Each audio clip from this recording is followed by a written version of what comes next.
এসে আমার কাঙ্ক্ষিত দুবাই প্রবাসী ভাই। তো ভাইয়ের যে মালামালগুলো দেখতে পাচ্ছেন সুন্দর করে নিজ দায়িত্বে এখন সেটিং করে রাখতেছি। আসসালামু আলাইকুম, সবাই কেমন আছেন? আশা করতে সকলে ভালো আছেন। আলহামদুলিল্লাহ, নতুন একটি ভিডিও নিয়ে হাজির হয়ে গেলাম আপনাদের মধ্যে। আমি আমজাদ। আশা করতেছি ভিডিওটা শেষ পর্যন্ত দেখলে আপনাদের অনেকটাই ভালো লাগবে। তো এই মুহূর্তে আমি এয়ারপোর্টের উদ্দেশ্যে রওনা হয়ে গেছি। এখন এয়ারপোর্ট রোডে আছি, খিলক্ষেত নিকুঞ্জ পার হচ্ছি। তো আজকে আমার এক দুবাই প্রবাসী ভাই আসছে, উনি অলরেডি ল্যান্ড করে এখন 2 নম্বর টার্মিনাল দাঁড়িয়ে আছে, আমার জন্য ওয়েট করতেছে। আমাকে ফোন দিয়ে বলতেছে আপনি কোথায় আছেন? বললাম যে আমি আপনার জন্য বসে আছি। তো যে কথা সেই কাজ, ফোন দেওয়ার সাথে সাথে এখন সোজা আমি 2 নম্বর টার্মিনাল দিকে প্রবেশ করতেছি। তো গাড়িটা সুন্দর করে সাইড করে এসে আমার কাঙ্ক্ষিত দুবাই প্রবাসী ভাই। তো ভাইয়ের যে মালামালগুলো দেখতে পাচ্ছেন সুন্দর করে নিজ দায়িত্বে এখন সেটিং করে রাখতেছি। তো এখন যে কালো যে ব্ল্যাক কালার গাড়িটা দেখতেছেন, এটাও কিন্তু আমার গাড়ি না, এটা হচ্ছে আমার বন্ধুর গাড়ি। এখন যেহেতু নিজ গ্রামের বাড়িতে আছি, তো গ্রাম থেকে এসেই আমার প্রোগ্রাম আমি কমপ্লিট করার চেষ্টা করি। তো যাই হোক, অবশেষে প্রিয় প্রবাসী ভাইয়ের যে মালামালগুলো ছিল এগুলো সুন্দর করে এখন নিজ দায়িত্বে গাড়ির ভিতরে সেটিং করে ফেললাম। তো প্রবাসী ভাইকেও গাড়িতে উঠিয়ে ফেললাম। তো অবশেষে প্রবাসী ভাইকে বললাম ভাই সিট বেল্টটা বেঁধে নেন। তো যে কথা সেই কাজ, এখন গাড়িটা স্টার্ট দিয়ে এখন এয়ারপোর্ট থেকে বের হয়ে যাব। ভাই রে ভাই, এত পরিমাণ গ্যাদারিং তা বলার বাইরে। আগে আমরা সিস্টেম দেখতাম সকল প্রকারে যতগুলো মানুষ একটা প্রবাসী ভাইকে রিসিভ করতে আসতো, দেখেন এই প্রবাসী ভাই কি আর করবে, সে মাথায় করে তার গাড়িতে করে নিয়ে আসতে হইতেছে। একমাত্র মানুষের কারণে, গাড়ি সাইড করে না থাকার কারণেই তার মালামালগুলো সে সুন্দর করে সেভ করতে পারতেছে না। তো এত পরিমাণ মানুষ আসে একটা প্রবাসী ভাইকে রিসিভ করতে, তা বলার তো বাইরে। কি অবস্থা আপনার ভাই? এই তো অবস্থা। আচ্ছা, কত বছর পরে আসলেন? 4 বছর। আলহামদুলিল্লাহ। তো ইতিমধ্যে আমার সে কাঙ্ক্ষিত দুবাই প্রবাসী ভাইকে রিসিভ করে ফেললাম। তো রিসিভ করে অলরেডি তার গ্রামের বাড়ির উদ্দেশ্যে রওনা হয়ে গেছি। তো ইনশাল্লাহ ভিডিওটার সাথে থাকবেন, সম্পূর্ণ দেখবেন, তো সহি সালামতে প্রবাসী ভাইকে নামিয়ে দিতে পারি।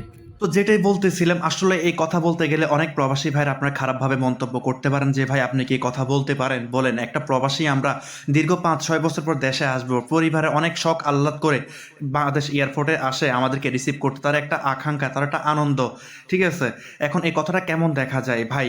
আমরা যেহেতু বাংলাদেশে থাকি, বাংলাদেশের রোড গার্ড সম্বন্ধে যথেষ্ট পরিমাণ অভিজ্ঞতা আমাদের আছে। সেই তুলনায় আপনি যেহেতু এতটা বছর পর বাংলাদেশে আসবেন, অবশ্যই আল্লাহর রহমতে আল্লাহ পাক আপনাকে সহি সালামতে নিয়ে আসলে অবশ্যই আপনি বাড়িতে পৌঁছাতে পারবেন, পরিবারের সকল মানুষকে আপনি পাবেন। কিন্তু দেখেন, আপনি আসবেন কিন্তু পরিবারের সকল মানুষ আসুক, 2-1 জন আসুক, কিন্তু পুরো পরিবারের মানুষ এমন এমন দেখি ভাই, একটা হাইস গাড়ি ভাড়া করে ম্যাক্সিমাম 8 থেকে 9 জনও আসে। এটা কি আসা ঠিক?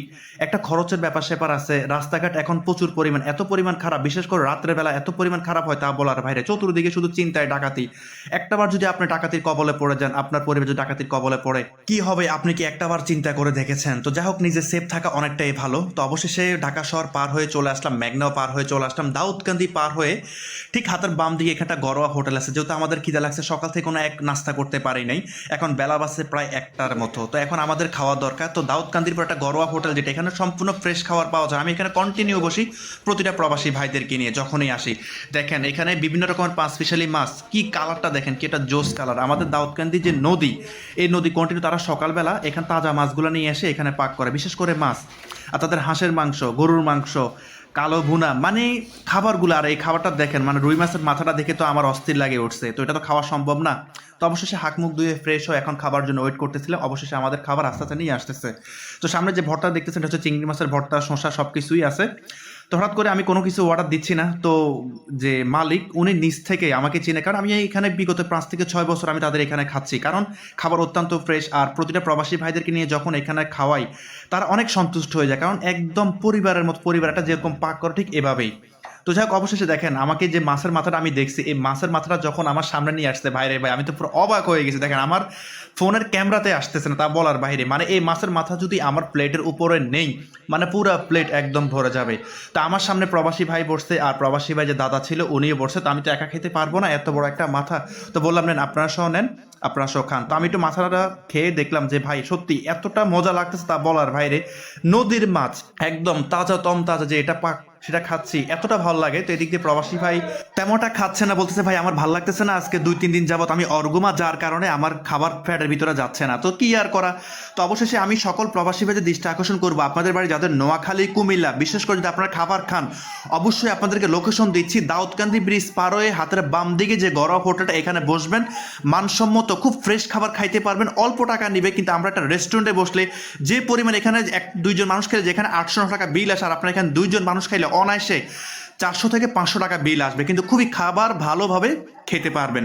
তো যাই হোক, অবশেষে রাস্তার মধ্যে প্রচণ্ড কুয়াশা, মানে আজকে কয়দিন যাবত এত পরিমাণ কুয়াশা পড়তেছে তা বলার বাইরে, মানে সকাল থেকে রাত সন্ধ্যা অবধি নামলেই মানে কুয়াশার জন্য মনে হয় না এখান থেকে একটুখানি দেখা যায়। তো অবশেষে ইনশাল্লাহ পদ্মরবাজার বিশ্ব রোড পার হয়ে চলে আসলাম, দেখতে পারতেছেন। এখন আমি নোয়াখালী দিকে মুভ করতেছি, মানে এখন অবশ্যই চলে আসলাম লাকসাম, যেহেতু আমি নাঙ্গলকোট যাব। এদিক দিয়ে আমার বন্ধু আমাকে ফোন দিল যে আমজাদ ভাই, আমার তো প্রোগ্রাম আছে, আমি প্রাইভেট কার নিয়ে আমি যাব হচ্ছে চট্টগ্রাম, তবে আপনাকে আমার হাইস দিয়ে দিব, এখানে একটা বিয়ের প্রোগ্রাম আছে, তো কি আর করা। তো আলহামদুলিল্লাহ, অবশেষে আমার সেই কাঙ্ক্ষিত যাত্রী দেখতে পারতেছেন।